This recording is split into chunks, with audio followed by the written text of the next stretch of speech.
Halo, selamat pagi. Nama saya Bintang, host dari acara ini. Beberapa hari yang lalu adalah kemerdekaan Indonesia yang ke-76. Jadi, tema kita hari ini adalah kemerdekaan Indonesia. Dan kita juga punya narasumber yang seru, yaitu Mas Gunung. Halo Mas Gunung, apa kabar? Halo Bintang, baik-baik. Gimana kabarnya? Saya juga baik. Nah, sebagai narasumber, Mas Gunung pasti tahu cerita tentang kemerdekaan Indonesia. Tolong diceritakan sedikit kemerdekaan Indonesia. Oke, pertama-tama kita akan menjelaskan penjajahan dari Jepang aja ya. Kalau dari Belanda pasti terlalu jauh. Ya, Nah, saat Jepang menjajah Indonesia, mereka itu mendapat serangan dari sekutu. Hal itu membuat Jepang menyerah kepada sekutu. Dan lalu gara-gara itu Jepang menjanjikan kemerdekaan bagi Indonesia dengan pembacaan proklamasi pada tanggal 24 Agustus 1945. Tetapi beberapa hari kemudian Soekarno diculik oleh golongan muda dan karena mereka menginginkan pembacaan proklamasi itu dipercepat supaya cepat gitu, nggak usah nunggu apa-apa lagi. Soekarno pun setuju. Oleh sebab itu, terus Soekarno melakukan perumusan teks proklamasi di rumah Laksamana Muda Maeda. Lalu pada tanggal 17 Agustus 1945, hari itu dibacakanlah teks proklamasi dan Indonesia merdeka deh.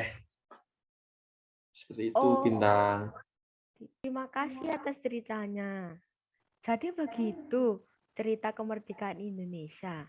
Nah, dulu saya pernah dengar Soekarno pernah diasingkan. Nah, saat Soekarno diasingkan di Bovendigul, Papua, ada tawanan yang meninggal karena sesak nafas.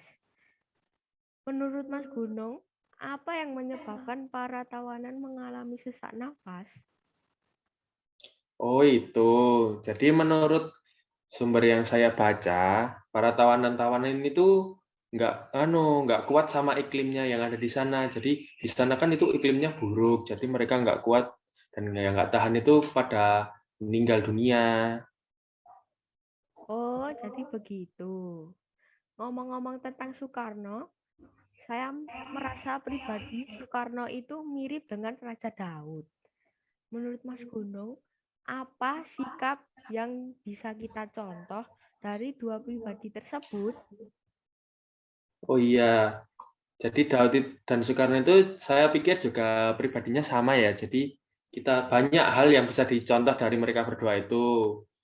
Ya contohnya bisa berani, kan mereka berdua pemimpin, jadi mereka bijaksana, kita bisa menyontohnya. Yang paling penting itu dua-duanya itu menghormati orang lain, jadi semua pendapat orang itu didengar, nggak disepelekan gitu. Jadi mungkin itu sih yang beberapa contoh yang bisa kita teladani dari kedua orang itu. Yes, saya setuju sih. Kita ini kan termasuk golongan generasi milenial ya. Hak dan kewajiban yang kita sebagai anak milenial dalam mengisi kemerdekaan itu apa sih? Hak dan kewajiban ya. Dimulai dari kewajiban dulu deh.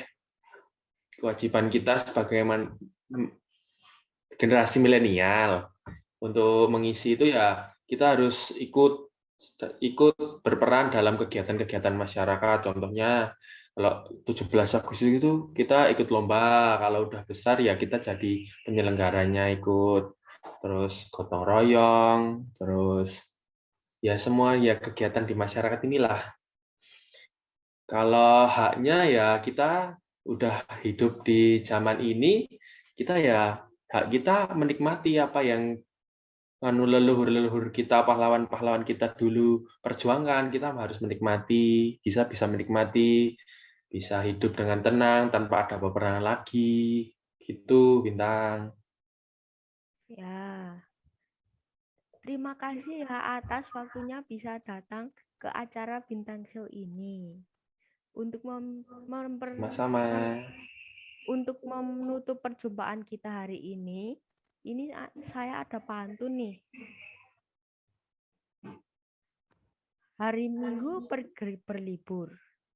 Pergi Asik. berlibur bersama keluarga. Cakep. Marilah kita bersyukur karena Indonesia sudah merdeka. Yeay. Di penghujung acara ini, mari kita menyanyikan lagu Hari Merdeka.